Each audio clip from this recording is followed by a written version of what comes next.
Pemirsa, Pusing Kreator Channel kembali lagi bersama Anda semuanya. Pada kesempatan kali ini, Pusing Kreator Channel mencoba menelusuri kisah tentang Prabu Tawang Alun.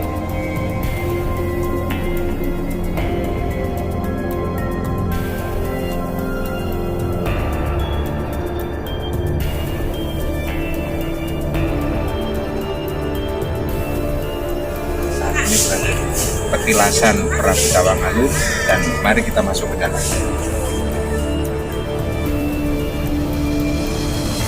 Prabu Tawang Alun yang bernama asli Syekh Abdul Karim, yang berjulukan Pangeran Kedawung II. Siapakah Syekh Abdul Karim?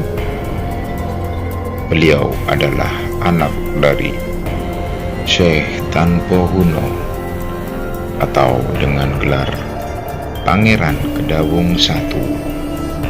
Pangeran Kedawung I atau Syekh Tanpohuno adalah anak dari Sunan Mas Ratu Pratikel atau Sunan Giri IV, yang merupakan keturunan dari Dewi Murtasyah, putri dari Sunan Ampel yang diperistri oleh Sunan Giri.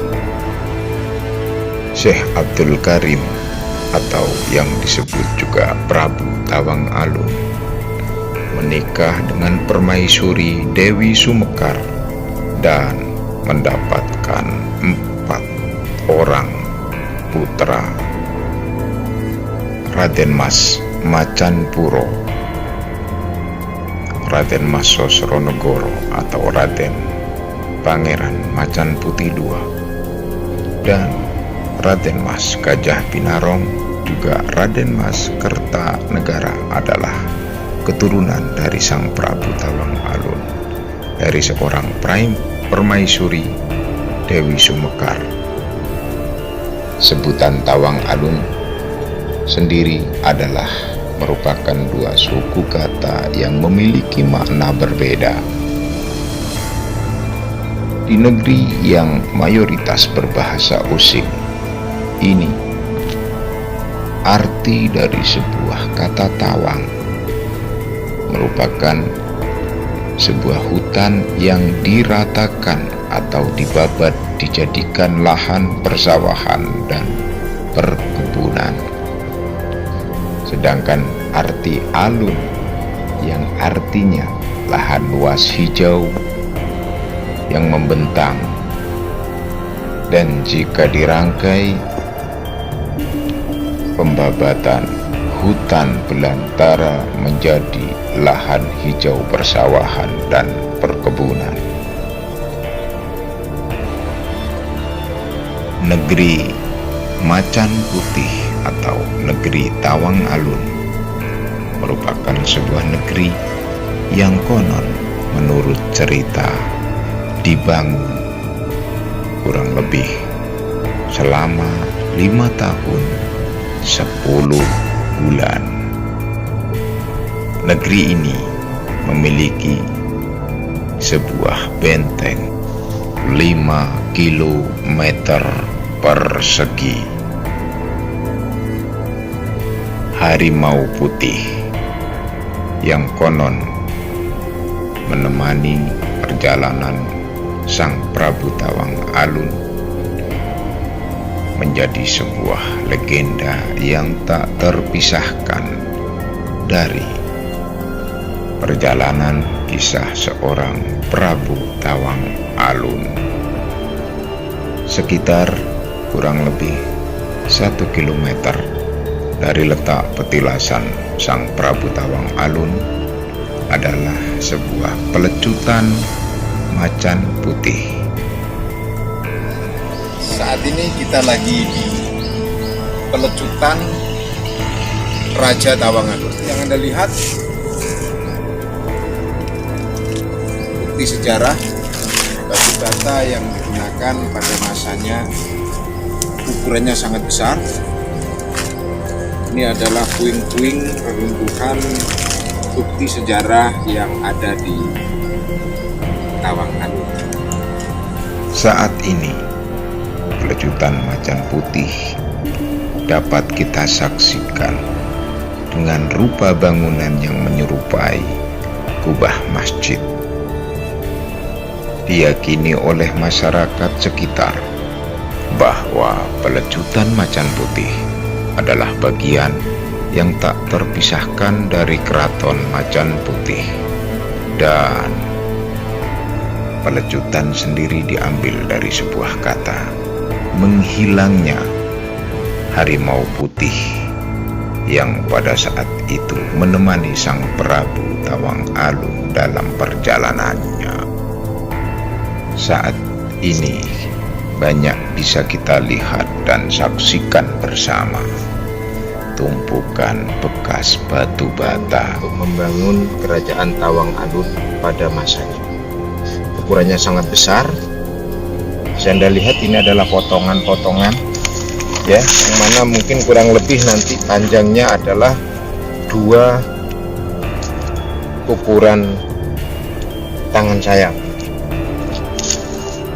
Setelah menelusuri pelecutan macan putih, segera kami menuju ke arah petilasan Prabu Tawang Alun. Di petilasan inilah sang Prabu melakukan aktivitas kesehariannya, memimpin dan mengajarkan ilmu-ilmu agama kepada penganutnya. Dan di tempat inilah beliau, sang Prabu, mukso pada akhirnya. Pada saat itu, VOC Belanda mendengar dengan kearifan lokal yang diajarkan oleh sang Prabu, dan mereka merasa resah dengan kepemimpinan sang Prabu Tawang Alun. Akhirnya mereka melancarkan serangan demi serangan, dan tentunya banyak korban berceceran. Sebagai seorang pemimpin, beliau senantiasa tidak pernah meninggalkan ajaran yang telah diajarkan oleh para leluhurnya. Semakin banyaknya korban akhirnya membuat beliau berpikir dan mengambil keputusan untuk bertapa berata atau berholwat. Pemirsa, sementara itu Belanda semakin menjadi-jadi. Bertepatan pada masa itu, masyarakat mengalami masa paceklik. Sangat jarang sekali dan sulit sekali masyarakat mendapatkan makanan dan untuk bertahan hidup.